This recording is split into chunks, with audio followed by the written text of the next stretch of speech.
जय हिंद साथियों। कल वीडियो नहीं बनाई मैंने। व्हाट्सएप पे मेरे को बहुत से बच्चों ने मैसेज किया कि वीडियो नहीं बनाई। इसलिए नहीं बनाई कि मेरी तबीयत खराब थी, इसलिए बनाई कि सब्सक्राइबर हैं कितने। अब तो यूट्यूब भी मुझे कहने लग गया कि सब्सक्राइबर कम है।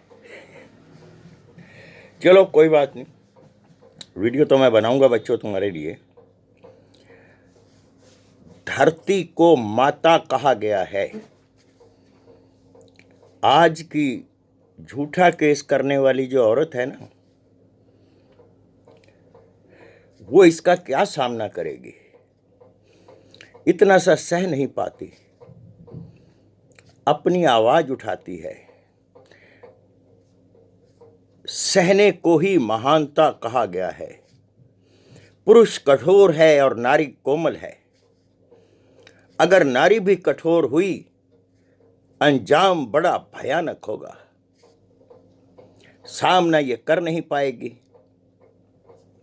कानून की आड़ में अपने दुरुपयोग करते हुए एक कठोर पुरुष को पिघलाने की कोशिश कर रही है।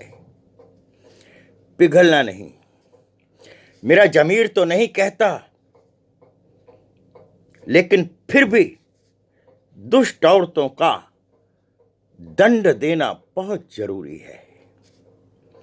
दंड का विधान है हमारे हर शास्त्र में। धरती के अंदर कितना बड़ा लोहा गाड़ दिया जाता है, फिर उसमें फसल लगाई जाती है, वो सहती है, फल देती है। उसको माता कहा गया है। नदियों में चले जाइए, नदियों को माता कहा गया है। नदी सहती है, अपने अंदर कूड़ा कचरा दुनिया भर की गंदगी समेट लेती है, कहती कुछ नहीं है, इसलिए उसको माता कहा गया है। और आज की दुष्टा स्त्री जो झूठा केस करती है, वो अपने आप को माता कहलाती है। पुरुष की शरण के बिना बच्चे नारी स्वरूप ही हो जाएंगे। कभी देखना, माता प्रेम का रूप है, पिता सूर्य का रूप है, कठोर है। जो बच्चा अपने पिता और माता के संरक्षण में पला होता है, उसमें दोनों गुण होते हैं, कठोरता भी और कोमलता भी। और जो लोग खाली मां की शरण में पले होते हैं, आधी से ज्यादा वो लुगाई बन चुके होते हैं। पिता की कठोरता का होना बहुत जरूरी है। आपके शरीर की हड्डियां अगर कठोर नहीं होगी तो लुंज पुंज होकर गिर जाओगे। ये जो बच्चा लेकर भाग जाती हैं, इनके संरक्षण के लिए कठोरता इनके घरों में नहीं होती। ये तो जाएंगी काम पर, पीछे से इनको कौन देखेगा। ये आकर अपनी मां के पास ही अपना दुखड़ा रोएंगे और अपनी मां के समान ही कोमल हो जाएंगे। औरत कठोर नहीं होती है। औरत में बहुत बड़ी विशाल महानता होती है, सह जाने की। अगर ये सह जाने की इसमें महानता नहीं होती तो ये पृथ्वी शायद अपने पांवों पर न खड़ी होती। इसीलिए इसको माता कहा गया है। सब कुछ सह जाती है। आज की तारीख में जो झूठा केस करती हैं, अपने आप को माता की उपाधि समझती हैं, वो नहीं है। माता ही अपनी बेटी का घर उजाड़ रही है। दोजख की चील बन गई है, अपने ही बच्चों को खा जाने वाली। जब जब भी इस सृष्टि में प्रलय आएगी, या आई थी, विनाश हुआ है तो एक स्त्री के दुष्चरित्र होने से हुआ है, एक स्त्री के गलत होने से हुआ है। पूरे कुल का नाश किया था स्वरूपनखा ने। आज तो हर ओर स्वरूपनखाओं की रैली चल रही है। कोर्ट में जाइए, 80% केस पारिवारिक झगड़ों के पाए जाएंगे। बाद में ये रोती हैं, पछताती हैं। हमें अपने घर पति के पास जाना है। मैं उन पतियों से कहूंगा, समय पर तुम्हारे माता पिता का सम्मान ना करने वाली, अपमानित करने वाली औरत को अपने घर मत लाना। अपने माँ बाप की आंख नीची मत करना, आंख नहीं मिला पाएंगे वो उससे। ऐसी औरत का जो घर है वो उसका मायका है। बहुत से बच्चे मुझे कहते हैं, जी वो आने का उसका दिल कर रहा है। मुझे कह रही है, स्त्री लोलुप, दिमाग से निकाल दे फतूर। जिसने एक बार घात किया है, दूसरी बार प्रतिघात बहुत महंगा पड़ेगा, संभल नहीं पाएगा। कुंवारा रह लेना अच्छा है।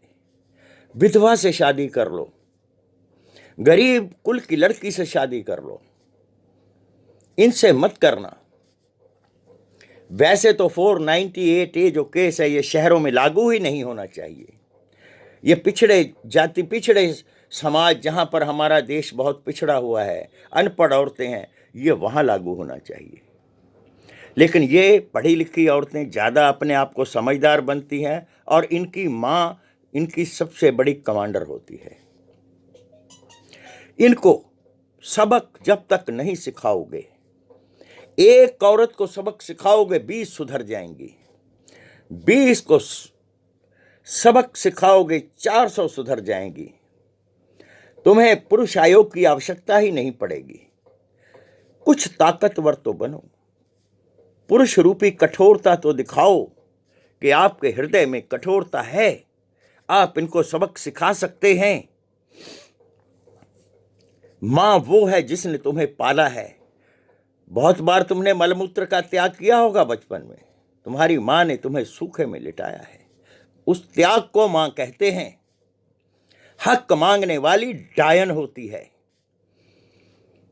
हक नहीं, इनको इनका अधिकार दे दीजिए। अगर अच्छी नारी है, सह जाने वाली है, वो तो राज करती हैं, सब कुछ ले जाती हैं।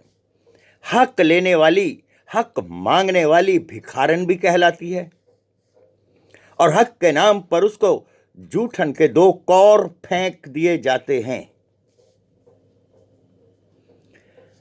बच्चों, बिल्कुल भी घबराने की आवश्यकता नहीं है।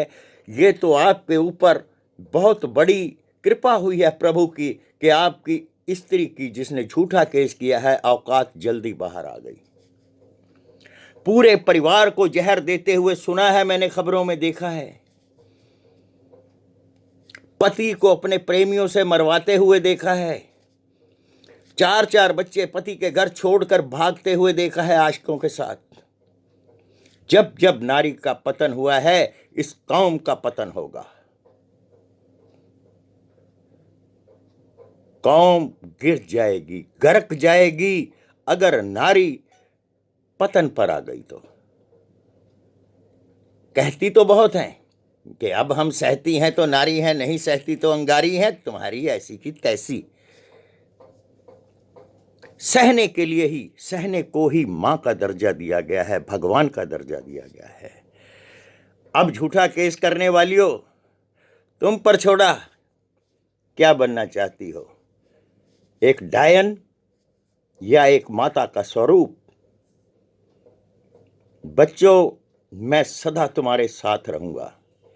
जय हिंद।